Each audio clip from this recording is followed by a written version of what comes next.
조 바이든 미국 대통령이 현지 시간 31일 2조 달러, 하나 약 2260조 원의 초대형 인프라 투자를 골자로 한 미국의 일자리 계획을 발표했습니다.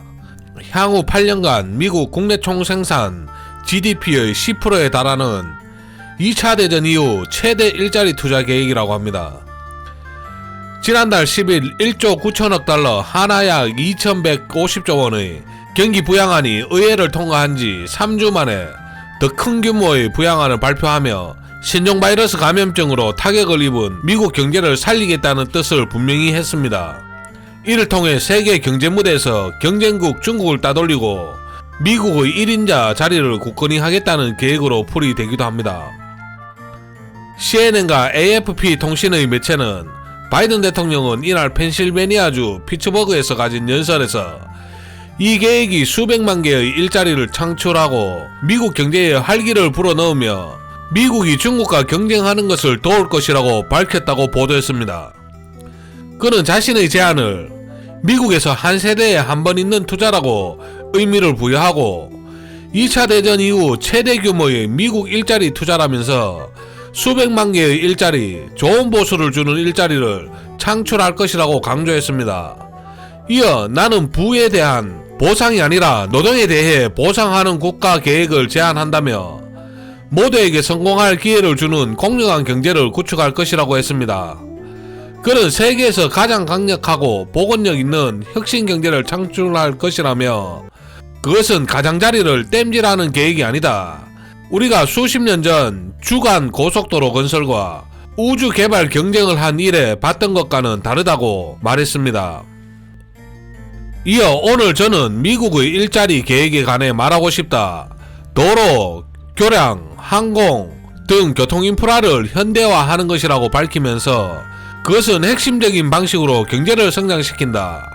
매우 필요한 개선, 업그레이드를 위한 일할 사람을 투입하는 것이라며 상품 이동과 일자리 구하기를 더 쉽고 효율적으로 만들며 세계에서 경쟁력을 높일 수 있다고 밝혔습니다. 또 미국은 인프라 재건을 위해 1분도 지체할 수 없다고 의회의 초당적 지지를 호소하면서 중국과 다른 나라들이 미국의 점심을 먹어치우고 있기에 이런 대규모 투자가 반드시 필요하다고 강조했습니다. 투자 계획은 신규 건설보다 기존 시설을 현대화하는 데 초점을 맞췄다고 합니다. 바이든 대통령의 제안에 따르면 도로, 교량, 철도, 항구 등을 재건하는 데 약 6,120억 달러, 노령층, 장애인 돌봄시설 투자에 약 4천억 달러, 200만원 이상 신규 주택 건설에 2,130억 달러, 제조 부흥 지원에 3천억 달러가 각각 책정됐습니다. 학교 건설 및 시설 개선, 실직 근로자와 소외된 이들을 돕는 등 인력 개발에 각 1,000억 달러씩 투입되고 전력망 강화와 5G 통신의 전지역 구축, 상수도 개선 등에 수천억 달러가 배정될 전망이며 청정에너지 관련 사업에 약 4천억 달러를 투입할 예정입니다. 바이든 대통령은 향후 8년 동안 국가 기반 시설을 개선하고 녹색 에너지 체제로 전환해 나가는 비전을 제시했습니다. 특히 기후변화에 대응할 수 있는 전기차 보급 확대를 위해 전국에 50만 개의 전기차 충전소를 건설할 계획이며 오는 2035년까지 지구온난화 주범인 탄소의 배출을 완전히 차단하는 비전을 밝혔습니다. CNN은 향후 8년 동안 국가 기반 시설을 개선하고 녹색 에너지로의 전환을 목표로 하는 2조 달러 규모의 제안이라고 전하면서 바이든 대통령은 인프라 투자 계획의 의회 통과를 촉진하기 위해 1일 첫 국무회의를 주재한다고 밝혔습니다.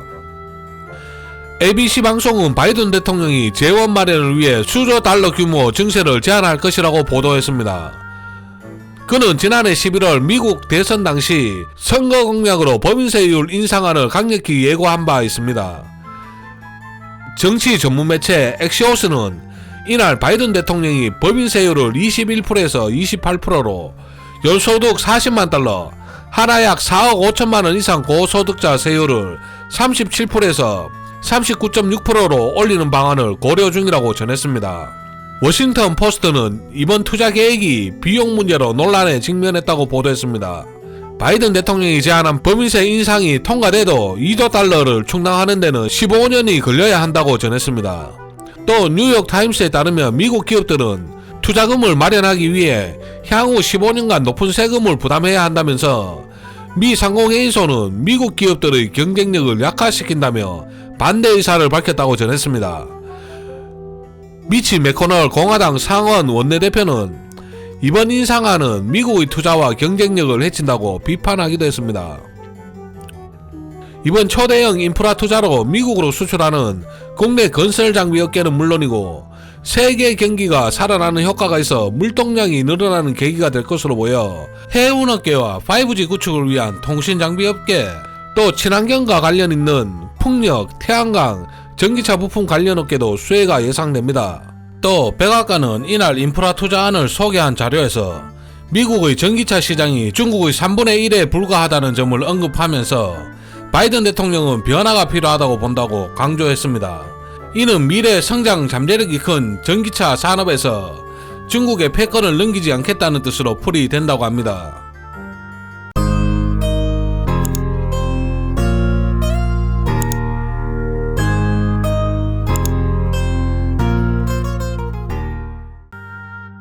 전기차 충전소 관련주는 포스코 ICT, PNE솔루션, PS텍 등이 있습니다.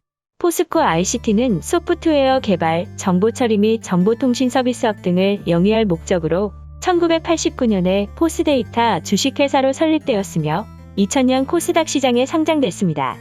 ICT와 엔지니어링 융합 기술을 보유한 기업으로 철강 분야를 주력으로 건설, 소재 등 다양한 산업 분야에서 핵심 ICT 솔루션을 기반으로 스마타이제이션 사업을 추진하고 있습니다. 특히 스마트 팩토리 등 4차 산업혁명과 디지털 정보 관련 사업 분야에 있어서 포스코 및 그룹사 대상으로 국내 최초 연속공정 스마트 팩토리 플랫폼의 개발 및 구축, 운영에 대한 자물쇠 효과를 보유하고 있습니다. PNE솔루션은 2004년 전력전자기술개발용역에 관한 사업과 전자제어기기 제조 및 판매를 목적으로 설립되었고 2011년 코스닥 시장에 상장됐습니다. 2차 전지와 전기 이중층 캐패시터의 후공정 장비와 연구개발용 장비 기술 개발을 선도, 핵심 기술을 국산화하여 자체 설계와 제작을 통해 국내는 물론 외산 장비와 비교시 동등 이상의 품질 경쟁력을 가진 장비를 생산하고 있습니다. 특히 당사 및 종속회사들은 전기 자동차, 에너지 저장 장치 등의 용도로 쓰이는 중대형 2차 전지, 후공정 장비 및 연구개발용 장비는 국내 시장을 선도하고 있습니다. PS텍은 1957년 설립되었으며 1990년 코스닥에 상장되었습니다. 전력기기 사업 부문과 자동차 부품 사업을 영위하고 있으며 자회사가 영위하는 사업은 태양광 발전 사업과 전력 판매 사업입니다. 전력기기 사업 중에서도 계량 계측기기 산업을 주력 사업으로 영위합니다.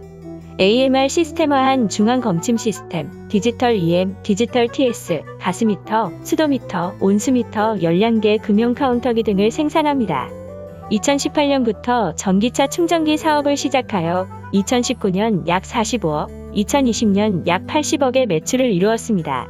이 밖에 SK네트워크스, SK이노베이션, GS, 현대차, 기아차, 휴맥스, 에이프로, 보성파워텍 등 여러 기업이 있습니다. 나열한 순서는 임의의 순서이며 주가 상승률과는 아무런 관련이 없습니다. 저는 투자를 강요하거나 부추기지 않습니다. 모든 정보의 사실 유무를 떠나 투자 판단은 자신의 몫입니다. 저는 여기서 마치고 또 다른 주식 이슈와 관련주로 찾아뵙겠습니다. 시청해 주셔서 감사합니다.